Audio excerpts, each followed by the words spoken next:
Hallelujah. റോമാലേഖനം 5-ാം അധ്യായത്തിൻ്റെ continuation.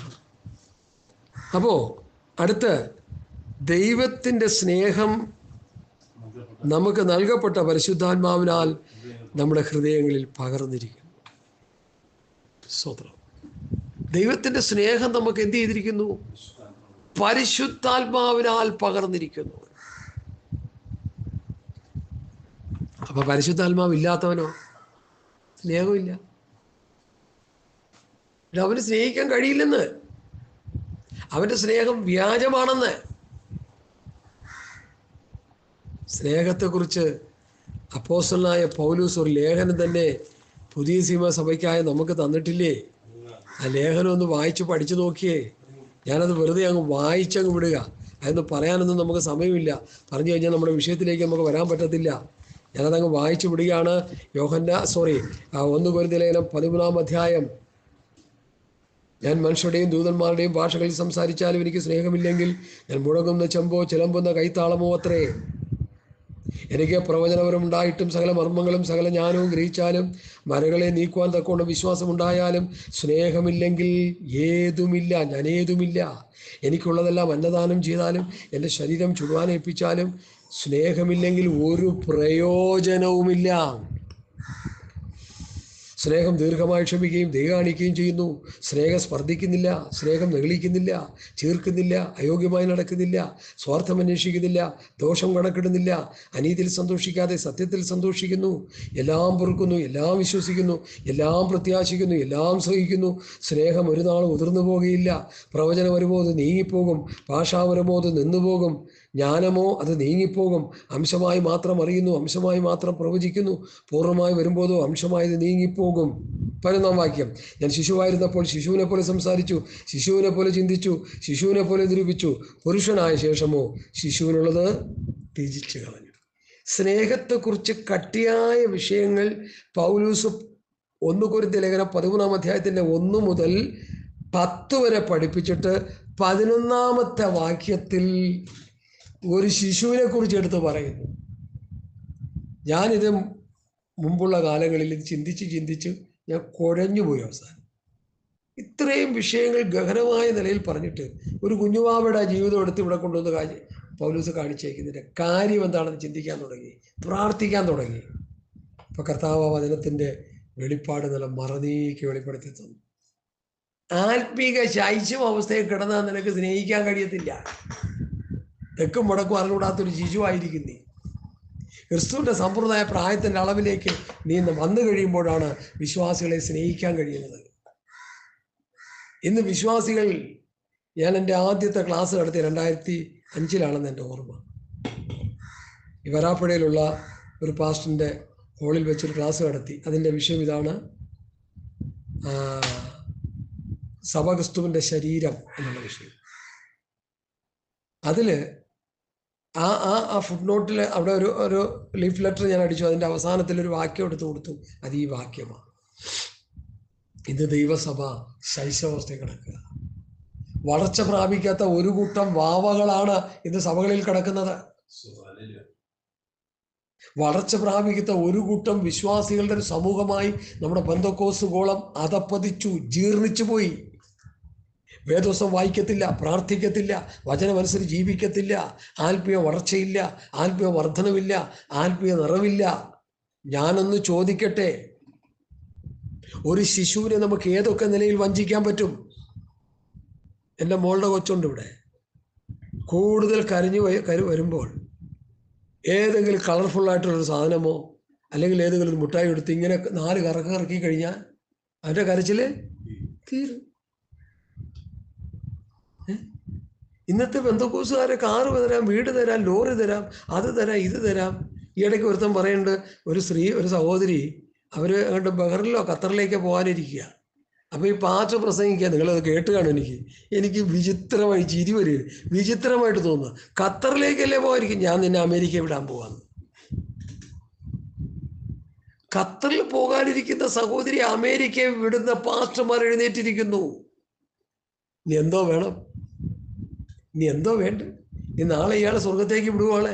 അത് നടക്കില്ല, എന്തായാലും അത് നടക്കില്ല. അത് ഇയാളല്ല, ഇയാളുടെ ഒപ്പം വന്നാലും നടക്കില്ല അത്. കാരണം സ്വർഗരാജ്യത്തിൽ പോകണ കർത്താവ് വെച്ചിരിക്കുന്ന അവസ്ഥ എന്താ? എന്നെ കർത്താവേ എന്ന് വിളിക്കുന്നവരുമല്ല സ്വർഗസ്വനായ പിതാവിൻ്റെ ഇഷ്ടം ചെയ്ത് സ്വർഗരാജ്യത്തിൽ കടക്കണം. നിങ്ങൾ തിരിഞ്ഞ് ശിശുക്കളെ പോലെ ആയാലും സ്വർഗരാജ്യത്തിൽ കടക്കയില്ല. സ്വർഗരാജ്യത്തിൽ കടക്കാൻ വെച്ചിരിക്കുന്ന വ്യവസ്ഥയാണ് അപ്പോസ്തലന്മാരുടെ ഉപദേശം അനുസരിച്ച് ജീവിക്കുക എന്നുള്ളത്. അത് ഉപദേശിച്ചാൽ അതങ്ങനെ അനുസരിച്ച് ജീവിച്ച ആൾക്കാർ സ്വർഗത്ത് പോകുന്നത് സാത്താൻ മനസ്സിലാക്കിയിട്ടാണ് ഉപദേശം തിരിച്ചു വെച്ചുകൊണ്ടിരിക്കുന്നത്. ഭൂലോകത്തെ മുഴുവൻ തെറ്റിച്ച് കളയുന്ന പിശാച് 12 വെളിപ്പാട്, വെളിപ്പാടിൻ്റെ 9 ഭൂലോകത്തെ മുഴുവൻ തെറ്റിച്ച് കളയുന്നു. 12-ാം വാക്യത്തിൽ പിശാചിലേക്ക് അല്പമേ കാലമുള്ളത് കരുതി മഹാക്രോധത്തോടെ പ്രവർത്തിച്ചു. അതാ ഈ കാലം. പിശാച് നൃത്തം ചവിട്ടുന്ന കാലമായത്. അതാ കോട്ടയത്ത് നൃത്തം ചെയ്തത്. ബാംഗ്ലൂരിൽ നിന്നൊരു ടീം വന്ന് നൃത്തം ചെയ്തു. പാട്ട് പൂരമായിരുന്നു, പാട്ട് കുർബാനയായിരുന്നു. അവസാനം ചീത്തത്തരവും പൊട്ടത്തരവും കാശിന് കൊള്ളൂലാത്ത പ്രസ്താവനകളും ഹീനവും നിന്ദ്യവും ആയ പ്രസ്താവന പറയാനിടയായി. വലിയ വേദനയുണ്ട്. അതുകൊണ്ടാണ് ഞാൻ ശക്തമായി പ്രതികരിക്കുന്നത്. കാരണം ഞാനും ഒരു കർത്താവിൻ്റെ എളിയദാസനാണ്. ദൈവം അവരോട് ഇടപെടട്ടെ. ദൈവം അവർക്ക് ബുദ്ധി കൊടുക്കട്ടെ, പരിജ്ഞാനം കൊടുക്കട്ടെ, വിവേകം കൊടുക്കട്ടെ. ഇത് ഞാനൊരാളോട് പുള്ളി പറഞ്ഞു കൊടുക്കില്ല പാസ്റ്റർ എന്ന്. കാരണം അവരെല്ലാം കോടീശ്വരന്മാരായി. അവരിയ്ക്കുന്ന സ്ഥാനത്ത് താഴത്തേക്ക് ഇറങ്ങത്തില്ല. ഇനി അവരെ താഴേക്ക് ഇറക്കുന്നത് നരകത്തിലേക്ക് ഇറക്കുക ഇവിടെയുള്ളൂ ദൈവം, അല്ല രക്ഷയില്ല അവർക്ക്. ഞാൻ ചിന്തിച്ചപ്പോൾ അതാ ശരിയാന്ന് തോന്നി. ഞാൻ വചനത്തിലേക്ക് മടങ്ങി വരിക. ഇവരുടെ കാര്യം പറഞ്ഞുകൊണ്ടിരുന്ന നമ്മുടെ കാര്യം നടക്കത്തില്ലല്ലോ. അപ്പോൾ എന്തുകൊണ്ട് 13-ാം അധ്യായത്തിൽ ശിശുവായിരുന്നപ്പോൾ ശിശുവിനെ പോലെ സംസാരിച്ചു, ശിശുവിനെ പോലെ ചിന്തിച്ചു, ശിശുവിനെ പോലെ നിരൂപിച്ചു, പുരുഷനായ ശേഷമോ ശിശുവിനുള്ളത് തിരിച്ചു കളഞ്ഞു എന്ന് എന്താ പറയാൻ കാര്യം? ദൈവസ്നേഹത്തിൻ്റെ ആഴത്തിൽ നിനക്ക് ഇടപെടണമെങ്കിൽ നിന്റെ ശൈശവാവസ്ഥ വിടണം. വചനം പഠിക്കണം, വചനം ധ്യാനിക്കണം, പ്രാർത്ഥിക്കണം, ആത്മാവിൽ ആരാധിക്കണം, ആത്മശക്തി ഏറ്റെടുക്കണം, ദൈവകൃപ പ്രാപിക്കണം. ഹല്ലേലൂയ. ദാവീദ് ദാസൻ പാസ്റ്റർ ക്യാപ്റ്റൻ ശാമുവേലിൻ്റെ ഉപദേശം ഞാൻ പല പ്രാവശ്യം പഠിക്കുകയും ഒക്കെ ചെയ്തിട്ടുണ്ട്. അദ്ദേഹം പറയുന്ന ആ വചനത്തിൻ്റെ വെളിപ്പാടുകൾ, അല്ലെങ്കിൽ അദ്ദേഹം പറയുന്ന ജീവിത അനുഭവങ്ങൾ ഇന്ന് ആർക്കാ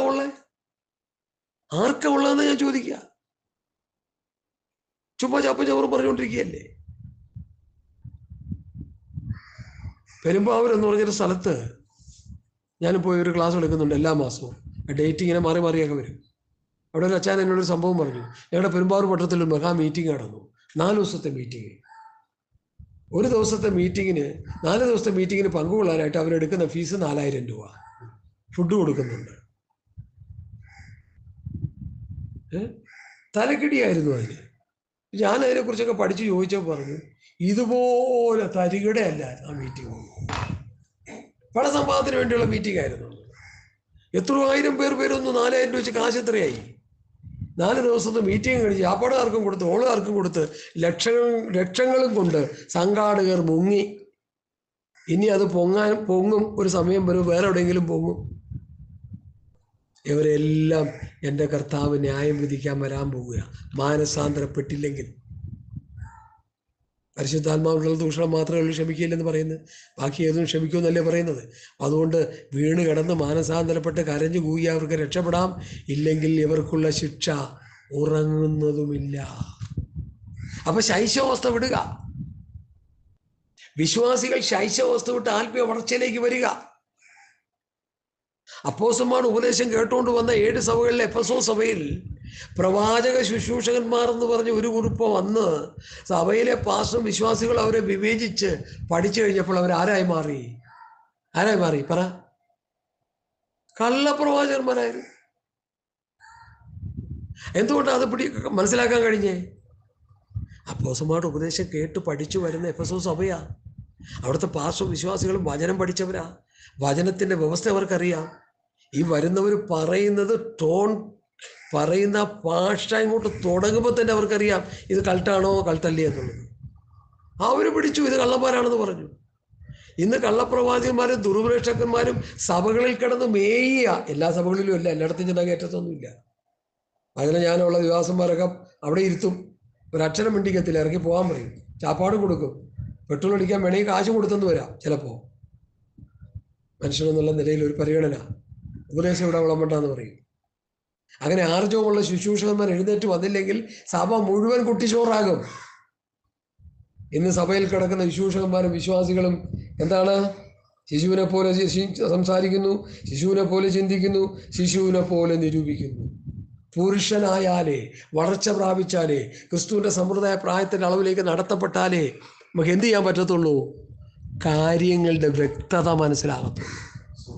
ഇത് ഞാൻ മനസ്സിലാക്കി. വിശ്വാസികൾ 30, 40, 50, 60, 70, 75, 80 വയസ്സായ പ്രായമായ അമ്മച്ചിമാർ, അപ്പച്ചമാർ ദുരുപദേശത്തിൻ്റെ മുങ്ങിക്കിടക്കുക. സത്യവചനം അറിയത്തില്ല, പത്യവചനം അറിയത്തില്ല, സഭകളെ പഠിപ്പിക്കുന്നില്ല, സഭ ഉപദേശം പഠിപ്പിക്കുന്നില്ല. പഠിപ്പിച്ചാലല്ലേ സഭയെ പഠിപ്പിക്കുകയുള്ളൂ. റോമർ 16:10 എന്താ എഴുതിയത്? നിങ്ങളെ പഠിപ്പിച്ച ഉപദേശ രൂപം. അവരെ ഉപദേശ രൂപം പഠിപ്പിച്ചു, അവർ ഹൃദയപൂർവ്വം അനുസരിച്ചു. പഠിപ്പിക്കുന്നില്ലെങ്കിലോ എന്താണ് ചപ്പും ചവറും പഠിപ്പിക്കുന്നത്? അവര് പഠിക്കുവാണ്. പാവസ്ഥയിലേക്ക് മാറിയില്ലേ? അതുകൊണ്ടൊരു മടങ്ങി വരവ്. ദൈവമക്കൾ പ്രാർത്ഥിക്കുക. പത്യവചനം, പത്യോപദേശം പ്രസംഗിക്കുന്ന കൊയ്ത്തിന്റെ വേലക്കാരെ, കൊയ്ത്ത് അടുത്തുപോയി, ഹാർവസ്റ്റ് അടുത്തുപോയി. കൊയ്ത്ത് വരാൻ പോകുന്നു. അതുകൊണ്ട് എന്ത് വേണം? കൊയ്ത്തിന് വേലക്കാരെ വേണം. ക്രിസ്തുവിന്റെ പ്രമാണം ശക്തിയോടെ പ്രസംഗിക്കുന്ന കൊയ്ത്തിന്റെ വേലക്കാർ എഴുന്നേൽക്കണം. അവരെഴുന്നേറ്റ് സഭയെ പ്രസംഗിച്ച് ക്രിസ്തുവിന്റെ പ്രമാണത്തിലേക്ക് സഭയെ നടത്തി കർത്താവിന്റെ വരവിന് വേണ്ടി ഒരുങ്ങുന്ന ഒരു കൂട്ടം ജനം ഇവിടെ ഉണ്ടാകണം. അല്ലാതെ ഒരു പരിപാടി നടക്കത്തില്ല. PC നാക്കും ആ നാക്കും ഈ നാക്കും ഒക്കെ ഒരു ഗുണമില്ലാണ്ടായി മാറിയിപ്പോ. ആൾക്കാരെ കൂട്ടി വരുത്തി ഊതിയിട്ട് ഉന്തിയിട്ട് കുരപ്പിച്ച് ചിരിപ്പിച്ച് ഛർദിപ്പിച്ച് അവരുടെ പോക്കറ്റിലുള്ളതൊക്കെ പിഴിഞ്ഞെടുക്കുന്ന ദ്രവ്യാഗ്രഹികളും കള്ളപ്രവാചകന്മാരും ദുരുപദേഷ്ടകന്മാരും കെട്ടുകെട്ടിയാൽ മാത്രമേ ഈ പത്യവചനം, പത്യോപദേശം ഇവിടെ പടരത്തുള്ളൂ. അതിനുവേണ്ടി എത്ര പേര് പ്രാർത്ഥിക്കും? അതിനുവേണ്ടി എത്ര പേര് അക്ഷാന്തം പരിശ്രമം ചെയ്യും? പത്യവചനം, പത്യോപദേശം പ്രസംഗിക്കുന്ന ശുശ്രൂഷകന്മാരെ ദൈവസഭകളിൽ കൊണ്ടുവന്ന് പ്രസംഗിച്ച് ദൈവജനത്തെ ഉണർത്തിയെടുത്ത്, ദൈവദാസന്മാരെ ഉണർത്തിയെടുത്ത് കർത്താവിൻ്റെ വരവിന് വേണ്ടി ഈ ദിവസങ്ങളിൽ നമ്മൾ അഹോരാത്രം പ്രയത്നിക്കുന്നില്ലെങ്കിൽ സഭ മുഴുവനും ദുരുപദേശത്തിൽ പിശാച് കെട്ടി പൂട്ടി വയ്ക്കും. ദൈവം ഉയർപ്പിച്ച ലാസർ എഴുത്തെഴുന്നേറ്റ് വന്നു. ലാസറെ പുറത്തേക്ക് വാന്ന് പറഞ്ഞപ്പോൾ കെട്ടിപ്പൂട്ടി വെച്ചിരിക്കുക. കെട്ടഴിക്കാൻ പറഞ്ഞു. ആരാ കെട്ടിവെച്ച? കർത്താവോ? കെട്ടിവെച്ചവർ കെട്ടഴിച്ചപ്പോൾ അവൻ പുറത്തേക്ക് ചാടി എന്ന് പറഞ്ഞാൽ ഇത് കെട്ടിപ്പൂട്ടി വെച്ചിരിക്കുക ദുരുപദേശകന്മാര്. അതിൻ്റെ കെട്ട് പൊട്ടിക്കണം. ഈ ദുരുപദേശത്തിന്റെ കെട്ട് പൊട്ടിക്കാൻ ആരുണ്ട് ഇവിടെ? ഹല്ലേലൂയ. കൂടബാലശന്തരാജനാഗതന. എന്നെ കേൾക്കുന്ന പ്രിയപ്പെട്ടവരെ, ഞാൻ റോമാലേഖനം 5-ാം അധ്യായത്തിലേക്ക് വരുന്നു. അപ്പൊ ദൈവത്തിന്റെ സ്നേഹം നമുക്ക് നൽകപ്പെട്ട പരിശുദ്ധാത്മാവിനാൽ പകർന്നിരിക്കുന്നു. പരിശുദ്ധാത്മാവിൽ ആണ് ദൈവസ്നേഹം നമ്മളിൽ ഉണ്ടാകുന്നത്. അത് ആത്മാവ് മാറിപ്പോയാൽ പിന്നെ ദൈവസ്നേഹം എന്തിനുണ്ടാവും? ദൈവസ്നേഹം ഉള്ളവർക്ക് മറ്റുള്ള വിശ്വാസികളെ ആ സ്നേഹത്തിൽ നിന്നുകൊണ്ട് അവരെ ആത്മീയമായി പണിതെടുക്കാൻ, വളർത്തിയെടുക്കാൻ കഴിയത്തുള്ളൂ. അതിന് ആഴമായ ദൈവസ്നേഹം ഉള്ളിലുണ്ടാകണം. വിശ്വാസികൾ നശിച്ചു പോകുന്നു, ശുശ്രൂഷകന്മാർ നശിച്ചു പോകുന്നു, സഭകൾ നശിച്ചു പോകുന്നു, ആത്മീയ ഗോളം നശിച്ചു പോകുന്നു. എനിക്കറിയാം, ഒരു സഹോദരി പറഞ്ഞു, ഞങ്ങളുടെ ചർച്ചിൽ 100 കണക്കിന് യൂത്ത്സ് ഉണ്ടായിരുന്നു, അവരെല്ലാം നശിച്ചു. അത് പറയുമ്പോൾ അവർ കരയുക. ഇതിനുള്ള ആത്മഭാരമുള്ള എത്ര പേരുണ്ട്? എത്രയോ പ്രാവശ്യം ഞാൻ കരഞ്ഞിട്ടുണ്ട്, വാവിട്ട് കരഞ്ഞിട്ടുണ്ട്, ജനം ഇങ്ങനെ നശിച്ചു പോകുന്നതിൽ. ഹല്ലേലൂയ. ആർക്കെങ്കിലും വിഷമമുണ്ടോ? ആർക്കെങ്കിലും വിഷമമുണ്ടോ എന്ന് ഞാൻ ചോദിക്കുക ഇവിടെ. സ്തോത്രം. ആർക്കും വിഷമമില്ല. യെരമ്യാ പ്രവാചകൻ എഴുതിയ വിലാപങ്ങളുടെ പുസ്തകം, എൻ്റെ ജനത്തിൻ്റെ പുത്രിയുടെ നാശനിമിത്തം ഞാൻ കണ്ണുനീർ വാർത്ത് കണ്ണു മങ്ങിപ്പോകുന്നു, എൻ്റെ ഉള്ളം കലങ്ങി കരൽ നിലത്ത് ചൊരിഞ്ഞു വീഴുന്നു, പൈതങ്ങളും ശിശുക്കളും നഗരവീഥികളിൽ തളർന്നു കിടക്കുന്നു. വിലാപം 2:11 മുതലാണ് ഞാൻ വായിക്കുന്നത്. പൈതങ്ങളും ശിശുക്കളും നഗരവീഥികളിൽ തളർന്നു കിടക്കുന്നു. ആത്മീക ശിശുക്കൾ, മായമില്ലാത്ത പാല് കുടിച്ച് വളരാൻ കഴിയാത്ത ആത്മീക ശിശുക്കൾ തളർന്നു കിടക്കുന്നു. എറണാകുളത്തും കേരളത്തിൻ്റെ 14 ജില്ലകളിലും ഇന്ത്യയുടെ 28 സംസ്ഥാനങ്ങളിലും ആഗോള വ്യാപകമായി ആത്മീക ശിശുക്കൾ മായമില്ലാത്ത പാല് കുടിക്കാൻ കഴിയാതെ നശിച്ചു കിടക്കുന്നു. ആര് കൊടുക്കും അവർക്ക് മായമില്ലാത്ത പാല്? 1 കൊരിന്ത്യർ ലേഖനം 1-ാം അധ്യായം പഠിക്കുമ്പോൾ സ്തോത്രം, വീണ്ടും ജനനത്തെക്കുറിച്ച് അവിടെ പറയുന്നു. ക്ഷയം, വാട്ടം, മാലിന്യമില്ലാത്ത നല്ലൊരു അവകാശത്തിനായി വീണ്ടും ജനിപ്പിച്ചിരിക്കുന്നു. അടുത്ത് പറയുന്നത് വചനത്താൽ വീണ്ടും ജനിച്ചു, വീണ്ടും ജനിച്ചു, വീണ്ടും ജനിപ്പിച്ചു. ഇത് കർത്താവ് ചെയ്ത കാര്യമാണ്. യേശുക്രിസ്തുവിനെ കുറിച്ചുള്ള സുവിശേഷം കേട്ടപ്പോഴാണ് ഈ വീണ്ടും ജനനം പരിശുദ്ധാത്മാവിൽ ഉള്ളിൽ നടന്നത്. ഈ വീണ്ടും ജനനം പ്രാപിച്ചവൻ എന്ത് ചെയ്യണം? 1 പത്രോസ് 2:1 ആകയാൽ സകല ദുഷ്ടത, എല്ലാ ചതിവ്, എല്ലാ വ്യാജഭാവം, എല്ലാ അസൂയ, എല്ലാ നുണ നീക്കിക്കളഞ്ഞ് രക്ഷയ്ക്കായി വളരുവാൻ ദൈവവചനമെന്ന മായമില്ലാത്ത പാൽ കുടിപ്പാൻ വാഞ്ചിപ്പിൻ. മായമില്ലാത്ത പാല് കുടിച്ചല്ലേ വളരേണ്ടത്? മായമില്ലാത്ത പാലാണ് പുതിയ നിയമമായ ക്രിസ്തുവിൻ്റെ ഉപദേശം, പഥ്യവചനം, പഥ്യോപദേശം. ഇത് കുടിച്ച് തന്നെ വളരണം. ഇല്ലെങ്കിൽ മായം ചേർത്ത് കുടിച്ചാൽ കുഞ്ഞ് വളരും, വിളർച്ചയിലേക്ക് പോകും. ഹല്ലേലൂയ, സ്തോത്രം. വീണ്ടും ജനനം പ്രാപിച്ചവൻ ജനിച്ച അവസ്ഥയിൽ കിടന്നാൽ എന്തു ഗുണം? അതല്ലേ നമ്മൾ ചിന്തിച്ചത്. ശിശുവിനെ പോലെ സംസാരിച്ചു, ശിശുവിനെ പോലെ നിരൂപിച്ചു, ശിശുവിനെ പോലെ എല്ലാം ശിശുവിനെ പോലെ. പുരുഷനായാലേ ശിശുവിനുള്ളത് തേച്ച് കളയത്തുള്ളൂ. ഇന്ന് സഭയിൽ ശിശുക്കളെ കിടന്ന് അടിക്കുക.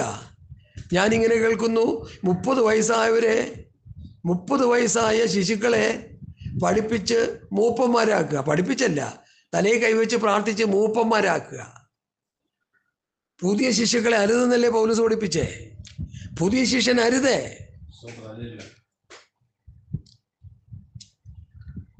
പുതിയ നിയമത്തിലെ 1 തീമോഥെയോസ്, 2 തീമോഥെയോസ്, തീത്തോസ്, ഫിലമോൻ, ഈ ലേഖനങ്ങൾ ഇടയലേഖനങ്ങളാണ്. ഒരു ശുശ്രൂഷകൻ നിർബന്ധമായി ഇടയലേഖനം പഠിച്ചിരിക്കണം. ഞാൻ പാസ്റ്റേഴ്സ് സെമിനാർ എടുക്കുന്നുണ്ട് ഒരു 2-3 മാസത്തിനുള്ളിൽ. നല്ല നിലയിലൊരു ക്ലാസ് എടുക്കാനായിട്ട് 1-2 ക്ലാസ് വീഡിയോ ചെയ്യാനായിട്ട് താല്പര്യപ്പെടുന്നുണ്ട്. പാസ്റ്റേഴ്സ് സെമിനാർ പല സ്ഥലത്തും എടുത്തിട്ടുണ്ട് ഞാൻ പണ്ടൊക്കെ. അതൊന്നും വീഡിയോ പിടിച്ചിട്ടില്ലെന്ന് എൻ്റെ ഓർമ്മ. പാസ്റ്റേഴ്സിന് വേണ്ടി മാത്രമുള്ള സെമിനാർ ഞാൻ കർത്താവിനോട് പറഞ്ഞെടുക്കുക. അതുകൊണ്ട് ഞാൻ എടുക്കുക. എനിക്കതിനുള്ള കഴിവും പ്രാപ്തിയൊന്നുമില്ല. എടുക്കാൻ കർത്താവ് പറഞ്ഞു, പോയി എടുക്കുക, അത്രേ ഉള്ളൂ. ബാക്കി കാര്യം കർത്താവ് നോക്കിക്കോളൂ. ഞാനത് പൂർണ്ണമായി വിശ്വസിക്കുന്നു. അതിൽ ഈ വിഷയങ്ങളെല്ലാം കയറി വരും. പുതിയ ശിഷ്യൻ അരുത്. എൻ്റെ വ്യക്തിപരമായ അഭിപ്രായത്തിൽ ഒരു 19-60 വയസ്സാകാതെ ഒരു സവണ ചാർജ് കൊടുക്കരുതെന്നാണ് ഞാൻ പറയുന്നത്. കാരണം ഈത്തുകൾ ശൈശവാവസ്ഥയിൽ കിടക്കുക, വളർച്ചയില്ല. എൻ്റെ കുഞ്ഞു വാവ 4 വയസ്സായ കുഞ്ഞ് കാണിക്കുന്ന വികൃതികൾ ഞാൻ കണ്ടു പഠിച്ചിട്ട് ഇത് തന്നെയല്ലേ സഭയിൽ ഇന്നത്തെ ശിശുക്കളും കാണിച്ചുകൊണ്ടിരിക്കുന്നത്. അനുസരണം കെട്ട കുഞ്ഞുങ്ങൾ, പറഞ്ഞാൽ ഗ്രഹിക്കാൻ കഴിയാത്തവർ, കർത്താവ് ആക്കി വെച്ചവർ, സഭയാക്കി വെച്ചവർ, സ്വയം കയറി ആകുന്നവർ, ഇങ്ങനെയൊക്കെ ശുശ്രൂഷയ്ക്കാക്കി വെച്ചേക്കുന്നത്. ഒന്ന്, കർത്താവ് നേരിട്ടാക്കി വെച്ചു. ദൈവമാക്കി വെച്ചാൽ ദൈവത്തിന് ആരും സംസാരിക്കും. ദൈവസന്ധിയാവും ദൈവവചനം കേൾക്കും. സംഘടന ആക്കി വെച്ച് സംഘടന മഹത്വം പറഞ്ഞുകൊണ്ടിരിക്കും. അതല്ലേ ഇത് നടക്കുന്നേ. സ്വയം കയറി ആയവരെന്ത് ചെയ്യും? എന്ത് പറയണമെന്ന് അറിയാത്തവൻ എന്തും പറയും. അതല്ലേ നടന്നുകൊണ്ടിരിക്കുന്നേ. എന്ത് ചെയ്യണമെന്ന് അറിയാത്തവൻ എന്തും ചെയ്യും. അതല്ലേ ഇവിടെ നടന്നുകൊണ്ടിരിക്കുന്നേ. എൻ്റെ ജനത്തിന് പുത്രിയുടെ നാശം നിമിത്തം കണ്ണുനീർ വാർത്ത് കണ്ണു മങ്ങിപ്പോകുന്നു. എൻ്റെ ഉള്ളം കലങ്ങി കരൾ നിലത്ത് ചൊരിഞ്ഞു വീഴുന്നു. പൈതങ്ങളും ശിശുക്കളും നഗരവീഥികളിൽ തടന്നു കിടക്കുന്നു. അവർ നിഹതന്മാരെ പോലെ നഗരവീഥികളിൽ തടന്നു കിടക്കുമ്പോഴും അമ്മയുടെ മാർവിടത്തിൽ വെച്ച് പ്രാണൻ വിടുമ്പോഴും ആഹാരവും വീഞ്ഞും എവിടെ എന്ന് അമ്മമാരോട് ചോദിക്കുന്നു. മായമില്ലാത്ത പാൽ എവിടെ എന്ന് ചോദിക്കുന്നു. യെരൂശലേം പുത്രിയേ, ഞാൻ നിന്നോട് എന്ത് സാക്ഷീകരിക്കേണ്ടു? എന്തോന്നിനെ നിന്നോട് സദൃശമാക്കേണ്ടു? സിയോൻ പുത്രിയായ കന്യകയെ, ഞാൻ നിന്നെ ആശ്വസിപ്പാൻ എന്തൊന്ന് നിന്നോട് ഉപമിക്കേണ്ടു? നിന്റെ മുറിവുകൾ സമുദ്രം പോലെ വലുതായിരിക്കുന്നു. ആർ നിനക്ക് സൗഖ്യം വരുത്തും? അടുത്ത 2-ാം അധ്യായത്തിൻ്റെ 18-ഉം 19-ഉം വാക്യങ്ങൾ കൂടി. അവരുടെ ഹൃദയം കർത്താവിനോട് നിലവിളിച്ചു. സിയോൻ പുത്രിയുടെ മതിലേ, രാവും പകലും ഓലോല കണ്ണീരൊഴുക്കുക. നിനക്ക് തന്നെ സ്വസ്ഥത നൽകരുത്. നിന്റെ കൺമണി, സ്തോത്രം, നിനക്ക് തന്നെ സ്വസ്ഥത നൽകരുത്. നിന്റെ കൺമണി വിശ്രമിക്കുകയും വരുത്. രാത്രിയിൽ യാമാരംഭത്തിൽ എഴുന്നേറ്റ് നിലവിളിക്കുക. നിന്റെ ഹൃദയത്തെ വെള്ളം പോലെ കർത്തൃസന്നിധിയിൽ പകരുക. വീഥികളുടെ തലക്കലൊക്കെയും, ശ്രദ്ധിച്ചു കേൾക്കണേ ഈ ഭാഗം, വീഥികളുടെ തലക്കലൊക്കെയും വിശപ്പ് കൊണ്ട് തളർന്നു കിടക്കുന്ന നിന്റെ കുഞ്ഞുങ്ങളുടെ ജീവരക്ഷയ്ക്കായി ജീവങ്കിലേക്ക് കൈമലർത്തുക.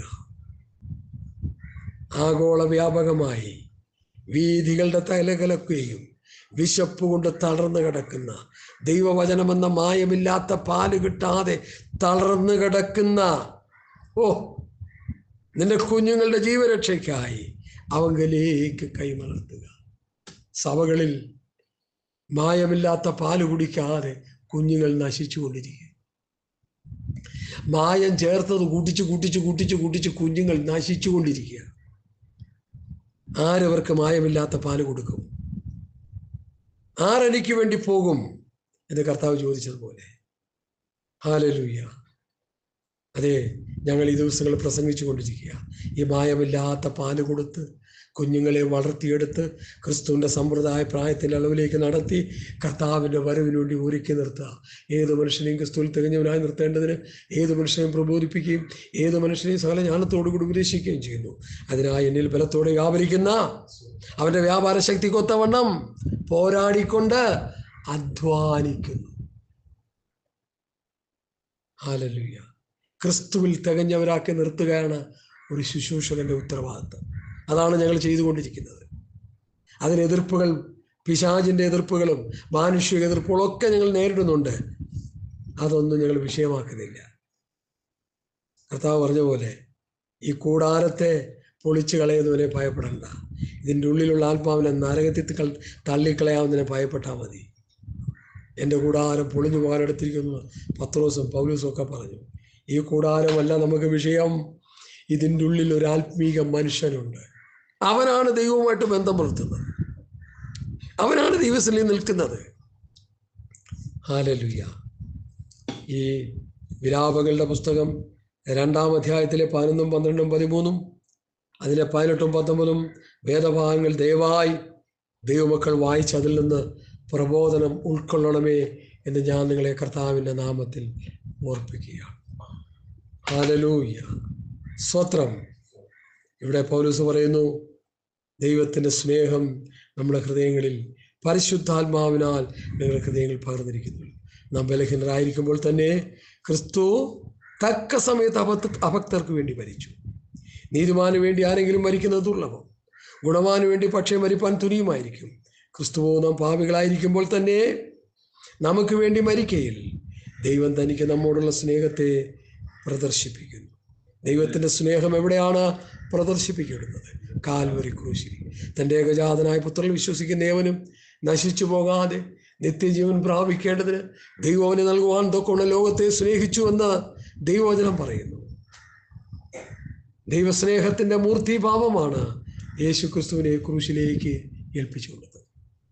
നമുക്ക് വേണ്ടി തന്നെ രക്തം ചൊരിഞ്ഞ് നമ്മെ വീണ്ടെടുത്തത്. ഈ സ്നേഹത്തെ നമ്മൾ കാണാതെ പോകരുത്. ക്രിസ്തുവോ നാം പാപികളായിരിക്കുമ്പോൾ നമുക്ക് വേണ്ടി മരിക്കയിൽ ദൈവം തനിക്ക് നമ്മോടുള്ള സ്നേഹത്തെ പ്രദർശിപ്പിക്കുന്നു. അവൻ്റെ രക്തത്താൽ നീതീകരിക്കപ്പെട്ട ശേഷമോ നാം അവനാൽ എത്രയധികമായി കോപത്തിൽ നിന്ന് രക്ഷിക്കപ്പെടും. അവൻ്റെ രക്തത്താൽ നീതി, യേശു ക്രിസ്തുവിൻ്റെ ക്രൂശുമരണത്തിൽ വിശ്വസിക്കുന്നവന് നീതീകരണം ഉണ്ടെന്നുള്ളൊരു പഠനമാണ് ഇവിടെ. കോപത്തിൽ നിന്ന് രക്ഷിക്കപ്പെടും. ശത്രുക്കളായിരിക്കുമ്പോൾ തന്നെ നമുക്ക് അവൻ്റെ പുത്രൻ്റെ മരണത്താൽ ദൈവത്തോട് നിരപ്പ് വന്നു എങ്കിൽ നിരന്ന ശേഷം നാം അവൻ്റെ ജീവനാൽ എത്രയധികമായി രക്ഷിക്കപ്പെടും. ദൈവത്തോടൊരു നിരപ്പ് എന്നൊരു വിഷയമാണ് ഇവിടെ പഠിപ്പിക്കുന്നത്. റീകൺസിലേഷൻ, നിരപ്പ്.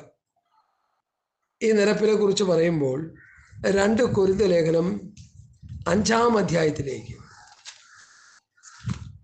വളരെ മനോഹരമായൊരു പഠനമാണ് അവിടെ കിടന്നത്. വളരെ ഷാർപ്പാണത്. വളരെ ഹാർഡായിട്ടുള്ളൊരു മെറ്റീരിയൽ കൂടിയാണ്. അത് ഞാൻ പറയാം. 2 കൊരിന്ത്യർ 5:17 മുതൽ ഒരുവൻ ക്രിസ്തുവിലായാൽ പുതിയ സൃഷ്ടിയാകുന്നു, പഴയത് കഴിഞ്ഞുപോയി, ഇതാണ് പുതുതായി തീർന്നിരിക്കുന്നു. അതിനൊക്കെയും ദൈവം തന്നെ കാരണഭൂതൻ. അവൻ നമ്മെ ക്രിസ്തു മൂലം തന്നോട് നിരപ്പിച്ചു. നിരപ്പിൻ്റെ ശുശ്രൂഷ ഞങ്ങൾക്ക് തന്നിരിക്കുന്നു.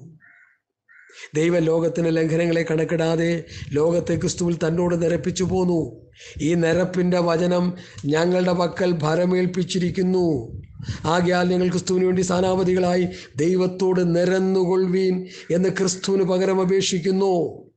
അത് ദൈവം ഞങ്ങൾ മുഖാന്തരം പ്രബോധിപ്പിക്കുന്നത് പോലെയാകുന്നു എന്ന് മനസ്സിലായി. നിരപ്പിൻ്റെ ശുശ്രൂഷ ഞങ്ങൾക്ക്, നിരപ്പിൻ്റെ വചനം ഞങ്ങൾക്ക്. അവരെങ്ങനെയാണ് വചനം പ്രസംഗിച്ച് നിരപ്പിച്ചത്? നഷ്ടപ്പെട്ടു പോയ പാപിയെ യേശുക്രിസ്തുവിലൂടെ പിതാവാം ദൈവത്തോട് നിരപ്പിച്ചത് എങ്ങനെയാണെന്ന് അപ്പോസ്തലന്മാർ തന്നിരിക്കുന്ന ഉപദേശത്തിലൂടെ അവർ പറഞ്ഞു പഠിപ്പിച്ചിട്ടുണ്ട്. അതെങ്ങനെയാണെന്ന് നിരപ്പിച്ചതെന്ന് നാം മനസ്സിലാക്കി ആ വചനത്തിൻ്റെ വെളിപ്പാടുകൾ ഹൃദയത്തിൽ ഏറ്റെടുത്ത് ആ വചനം പ്രസംഗിച്ച് ജനത്തെ പിതാവാം ദൈവത്തോടെ യേശുക്രിസ്തുവിലൂടെ നിരപ്പിക്കുന്നില്ലെങ്കിൽ ഒരൊറ്റ എണ്ണം നിരക്കത്തില്ല. കടം മാറ്റിയും കഷ്ടത മാറ്റിയും കണ്ണീര് തുടച്ചും വിസ മേടിച്ചു കൊടുത്തും ലോകത്തിലെ ഭൗതിക അനുഗ്രഹങ്ങൾ തലയറിഞ്ഞ് പ്രാർത്ഥിച്ചു കൊടുത്ത് സഭയിൽ കൊണ്ടുവന്ന് സ്നാനപ്പെടുത്തി, ഞാനതിന് പറയുന്നത് ഉണങ്ങിയ പാവി നനഞ്ഞ പാവിയായതായിട്ട് ഒരു ഗുണമില്ലതുകൊണ്ട് ദൈവത്തോട് നിരപ്പിക്കണം. ആദാമ്യ പാപനിമിത്തം മനുഷ്യൻ ദൈവത്തിൽ നിന്ന് എന്ത് ചെയ്തു? തെന്നിപ്പോയി, നിരപ്പില്ലാത്തവരായി മാറി, ബന്ധം വിട്ടുപോയി, ആത്മീയമായി ചത്തുപോയി. ആ മനുഷ്യനെ ക്രിസ്തുവിൻ്റെ ക്രൂശീകരണത്തെക്കുറിച്ചും ഉയർപ്പിനെ കുറിച്ചും പ്രസംഗിച്ച് യേശുക്രിസ്തു വിശ്വസിച്ച് നീതീകരണം പ്രാപിച്ചവൻ ദൈവത്തിൻ്റെ നീതി ചെയ്ത് വിശുദ്ധീകരണം പ്രാപിക്കണമെന്ന് പഠിപ്പിക്കണം. വിശുദ്ധീകരണം എങ്ങനെ കിട്ടുമെന്ന് പഠിപ്പിക്കണം.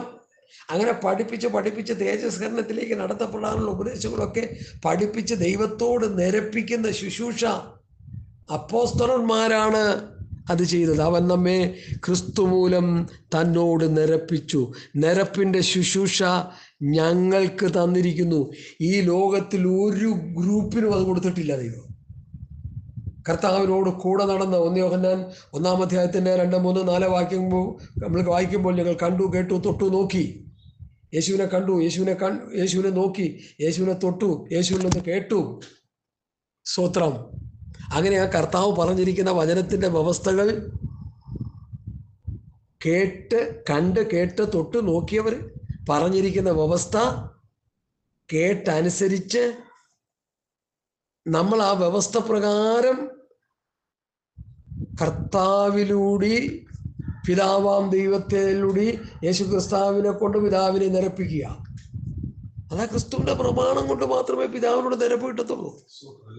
ക്രിസ്തുവിനെ തള്ളിക്കളഞ്ഞാൽ അതാ ക്രിസ്തുവിന്റെ ഉപദേശത്തിൽ നിൽക്കാത്തവന് പുത്രനുമില്ല പിതാവുമില്ല, പിതാവും പുത്രനുമില്ല. ക്രിസ്തു ഇല്ലെങ്കിൽ പിതാവില്ല, പിതാവില്ലെങ്കിൽ പുത്രനുമില്ല. ദൈവമക്കളെ മർമ്മം മനസ്സിലാക്കണം. 2 കൊരിന്ത്യർ ലേഖനം 5-ാം അധ്യായം 17 മുതൽ 20 വരെ 10 പ്രാവശ്യം പ്രാർത്ഥനയോടെ വായിച്ചു കഴിയുമ്പോൾ നിരപ്പിന്റെ ശുശ്രൂഷ ഞങ്ങൾക്ക്, നിരപ്പിന്റെ വചനം ഞങ്ങൾക്ക്.